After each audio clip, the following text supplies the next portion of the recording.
દેવભૂમિ દ્વારકા જિલ્લામાં દુષ્કાળગ્રસ્ત જાહેર કરવા જિલ્લા કોંગ્રેસની આગેવાનીમાં મોટી સંખ્યામાં ખેડૂતોની ઉપસ્થિતિમાં જિલ્લા કલેક્ટરને આવેદન પાઠવ્યું। દેવભૂમિ દ્વારકા જિલ્લામાં દુષ્કાળગ્રસ્ત જાહેર કરવા જિલ્લા કોંગ્રેસની આગેવાનીમાં મોટી સંખ્યામાં ખેડૂતોની ઉપસ્થિતિમાં જિલ્લા કલેક્ટરને આવેદન પાઠવ્યું। દેવભૂમિ દ્વારકા જિલ્લામાં ચાલુ ચોમાસાની સિઝનમાં વરસાદ ખેંચાતા ગંભીર પરિસ્થિતિ સર્જાઈ છે। જિલ્લામાં અત્યાર સુધી માત્ર 6% જેટલો વરસાદ નોંધાયો છે, એટલે કે 94% વરસાદની ઘટ છે। આવી સ્થિતિ વચ્ચે કૃષિ મંત્રી જીતુભાઈ વાઘાણીના દ્વારકાધીશ ધ્યાન રાખશે નિવેદનને લઈને ખેડૂતો અને કોંગ્રેસના આગેવાનોમાં ભારે આક્રોશ જોવા મળ્યો છે। જામખંભાળિયામાં આજે મોટી સંખ્યામાં ખેડૂતો અને કોંગ્રેસના આગેવાનો દ્વારા ભગવાન દ્વારકાધીશને અગરબત્તી કરીને અનોખા વિરોધ સાથે જિલ્લા કલેક્ટર કચેરીએ પહોંચીને આવેદનપત્ર પાઠવવામાં આવ્યું હતું। આ દરમિયાન કોંગ્રેસ દ્વારા કૃષિ મંત્રીએ દ્વારકામાં આપેલા નિવેદન પર આકરા પ્રહારો કર્યા હતા અને દ્વારકા જિલ્લાને તાત્કાલિક દુષ્કાળગ્રસ્ત જાહેર કરવાની માંગ કરવામાં આવી હતી। દેવભૂમિ દ્વારકા જિલ્લામાં મેઘરાજાએ હાથતાળી આપતા ખેડૂતો અને પશુપાલકોની ચિંતા વધી છે। જિલ્લામાં અત્યાર સુધી માત્ર 6% જેટલો વરસાદ નોંધાતા 94% જેટલા વરસાદની ઘટ વર્તાઈ રહી, ત્યારે દ્વારકા જિલ્લામાં દુષ્કાળ જેવી સ્થિતિ સર્જાઈ છે। આ ગંભીર પરિસ્થિતિ વચ્ચે ખેડૂતો અને કોંગ્રેસના આગેવાનો આજે મોટી સંખ્યામાં જિલ્લા કલેક્ટર કચેરીએ પહોંચ્યા હતા। અનોખો વિરોધ દર્શાવી સાથે દ્વારકાધીશની પ્રાર્થના કરી ખેડૂતોની વ્યથા સરકાર સુધી પહોંચાડવાનો પ્રયાસ કરવામાં આવ્યો હતો। કોંગ્રેસના આગેવાનોએ કૃષિ મંત્રી જીતુભાઈ વાઘાણીના દ્વારકાધીશ ધ્યાન રાખશે નિવેદનને લઈને સરકાર પર આકરા પ્રહારો કર્યા હતા। આગેવાનોએ સવાલ ઉઠાવ્યો હતો કે જો દુષ્કાળ જેવી પરિસ્થિતિમાં ખેડૂતોનું ધ્યાન દ્વારકાધીશ જ રાખવાનું હોય તો સરકાર અને કૃષિ મંત્રીની જવાબદારી શું? ખેડૂતો અને આગેવાનોનું કહેવું છે કે કુદરત રૂઠે ત્યારે સરકારની જવાબદારી ખેડૂતો અને પશુપાલકોને સહાય પૂરી પાડવાની છે। માત્ર ભગવાનના ભરોસે જિલ્લાને છોડી દેવાને બદલે સરકાર દ્વારા તાત્કાલિક દુષ્કાળગ્રસ્ત જાહેર કરી રાહતના પગલાં ભરવા જોઈએ। આ દરમિયાન જિલ્લાના ધારાસભ્યો પર પણ કોંગ્રેસે નિશાન સાધ્યું હતું। એક તરફ સૌની યોજના હેઠળ પાણી છોડવાના કાર્યક્રમને લઈને અને બીજી તરફ ઘાસચારા વિતરણ કેન્દ્ર શરૂ કરવાને લઈને રાજકીય દેખાડો કરવામાં આવી રહ્યા હોવાનો આક્ષેપ કરવામાં આવ્યો હતો। આગેવાનોએ કહ્યું હતું કે જો પાણી અને ઘાસચારાની જરૂરિયાત ઊભી થઈ છે તો તેનું મૂળ કારણ જિલ્લાની દુષ્કાળ જેવી સ્થિતિ છે।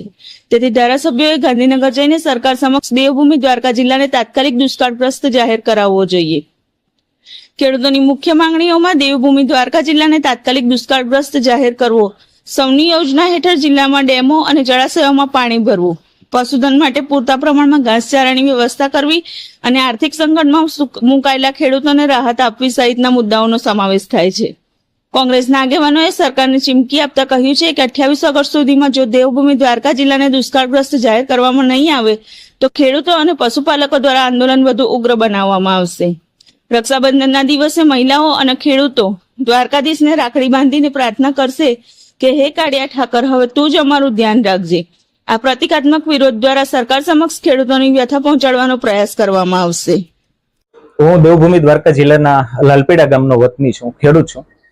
આ વર્ષે દ્વારકા જિલ્લાની અંદર માત્ર 6% જેટલો જ વરસાદ, એટલે કે ખરેખર જે પરિસ્થિતિ છે દુષ્કાળ જેવી જ પરિસ્થિતિ છે। ખેડૂતોએ જુગાર રમી કુદરત સામે અને જે કાંઈ મરણ મૂડી પોતાના જે ખિસ્સામાં હતી એ ખેતરની અંદર હોમી દીધી છે। ત્યારે સરકારશ્રીને મારી એટલી એક નમ્ર વિનંતી છે કે જે તમારા નિયમો અનુસાર જે જિલ્લાને દુષ્કાળગ્રસ્ત જાહેર કરી અને જે ખેડૂતોના જે કર્જ છે કર્જ માફ કરવા જોઈએ। એમનું જે ફિક્સ લાઇટ બિલ છે એ લાઇટ બિલ માફ કરવું જોઈએ। 7 કિલોમીટરની ત્રિજ્યામાં જે પશુઓ માટેના ઘાસચારા વિતરણ કેન્દ્રો છે એ શરૂ કરવા જોઈએ। તેમજ ગામડાના જે ખેતમજૂરો છે એમના માટે રોજગારી લક્ષ્મી કંઈક રોજગાર લક્ષી કંઈક જે સ્કીમો છે એ લાવી અને એમને રોજીરોટી પૂરી પાડવી જોઈએ। તેમજ ગામડે જે પાણીના પીવાના પાણીની જે વ્યવસ્થા છે એ કરવી જોઈએ।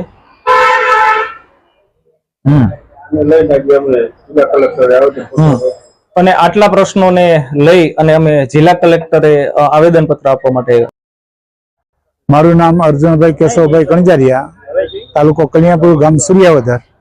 મારે રાજ્ય સરકારને એક નમ્ર અપીલ છે કે દ્વારકા જિલ્લામાં નહિવત વરસાદના કારણે ખેડૂતોએ પોતાનું જે આજીવિકાનું બિયારણ હતું એ પણ ખેતીમાં વાવી દીધું છે અને છેલ્લા 2 મહિનાથી પાક વરસાદ ન થવાના કારણે આ પાક પણ સુકાઈ રહ્યો છે।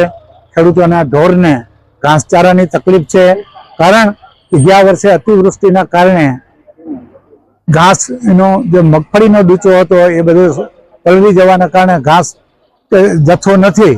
બીજું કે વરસાદ ન થવાને કારણે જે મજૂર વર્ગ છે એને પણ મજૂરી કામ નથી મળતું, એટલે એ લોકોને પણ આજીવિકાનો પ્રશ્ન હોય. અને બીજું કે સાની ડેમ થી માંડીને મેઢા ક્રિક સુધીના જે ડેમો છે, સૌની યોજનામાં લિંક થયેલા દ્વારકા જિલ્લાના તમામ ડેમોમાં પાણી છોડે, જેથી કરીને 100-200 ગામને પાણી મળી શકે. અને એ પાણીના કારણે એમાં ઉત્પાદન થાય, ખેડૂતોને ઘાસચારો થાય, અને એ ઉત્પાદન આવે તો આજુબાજુના ગામડાઓનો મજૂર વર્ગ છે એને મજૂરી મળી જાય, રોજીરોટી મળી જાય. તો રાજ્ય સરકારને મારી વિનંતી છે કે દ્વારકા જિલ્લાને વહેલી તકે દુષ્કાળગ્રસ્ત જાહેર કરે. દુષ્કાળગ્રસ્તના નોર્મ્સ પ્રમાણે ઘાસ ડેપો, રાહત કામ, પાણીની ગામડે ગામડે વ્યવસ્થા અને સૌની યોજનામાં પાણી ભરે એવી મારી અપીલ. દ્વારકા જિલ્લામાં માત્ર 6% વરસાદ છે, 94% વરસાદની ઘટ છે. બીજી બાજુ રાજ્યના કૃષિ મંત્રી, જેને જિલ્લાને દુષ્કાળગ્રસ્ત જાહેર કરવો જોઈએ, એ કૃષિ મંત્રી એમ કહે છે દુષ્કાળગ્રસ્ત જાહેર કરવાના બદલે કે એ દ્વારકાધીશ ધ્યાન રાખશે. ત્યારે સવાલ એ થાય છે, હે જીતુભાઈ કૃષિ મંત્રી શ્રી, જો દ્વારકાધીશે ધ્યાન રાખવાનું હોય તો તમને અહીંયા કૃષિ મંત્રી તરીકે હું કામ બેહાડ્યા છે? સરકારને ગાંધીનગરમાં હું કામ બેહાડી છે? એટલા માટે તો બેહાડી જ્યારે મારો નાથ કાળિયો ઠાકર રૂઠે, કુદરત નારાજ થાય અને આવી પરિસ્થિતિનું નિર્માણ થાય ત્યારે સરકાર ખેડૂતોની, પશુપાલકોની, ગરીબોની વહારે આવે. સરકાર છે એ જિલ્લાને દુષ્કાળગ્રસ્ત જાહેર કરે.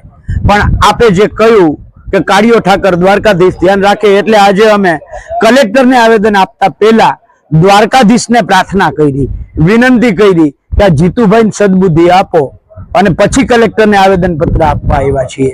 એવી જ રીતે અમારા જિલ્લાના જે ધારાસભ્યશ્રીઓ છે, એ એક ધારાસભ્ય છે એ નર્મદા નીરના વધામણા સૌની યોજનાથી કરતા હોય એવી રીતે ફોટો પડે, વિડીયો ઉતરી જાય એટલી વાર જ પાણી આપે છે અને પછી એ પાણી બંધ કરી દે છે. બીજા ધારાસભ્ય છે એ ઘાસચારા વિતરણ કેન્દ્રો જાણે ખેડૂતોને આપતા હોય, માલધારીઓને આપતા હોય એવું ફોટો સેશન કરે છે.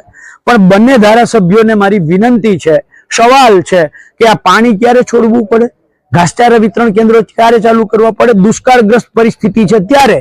તો તમે ગાંધીનગરમાં અહીંયા ઘાસચારા વિતરણ કેન્દ્ર ખોલવાના બદલે, અહીંયા પાણી છોડવાના નાટકો કરવાના બદલે ગાંધીનગર જઈને પલાઠી વાળીને બેસી જાવ. એના માટે ચૂંટીને મોકલા છે.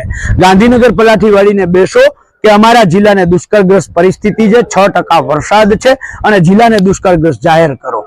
આજે સરકારશ્રીને એક નમ્ર વિનંતી છે કે આવતી 28 તારીખ સુધીમાં જો દેવભૂમિ દ્વારકા જિલ્લાને દુષ્કાળગ્રસ્ત જાહેર કરવામાં નહીં આવે તો 28 તારીખે રક્ષાબંધનના દિવસે દ્વારકા જિલ્લાની ખેડૂત, પશુપાલકોની બહેનો, દીકરીઓ, માવડીઓ ભગવાન દ્વારકાધીશ પાસે જશે અને એમને રાખડી બાંધીને વિનંતી કરશે કે હે કાળિયા ઠાકર, હે દીનાનાથ, અમારા હે ભાઈ, તું અમારી રક્ષા કરજે, અમારું ધ્યાન રાખજે. આ સરકાર ઉપર કોઈ ભરોસો નથી, આ સરકારે તો અમને તારા ઉપર છોડી દીધા છે.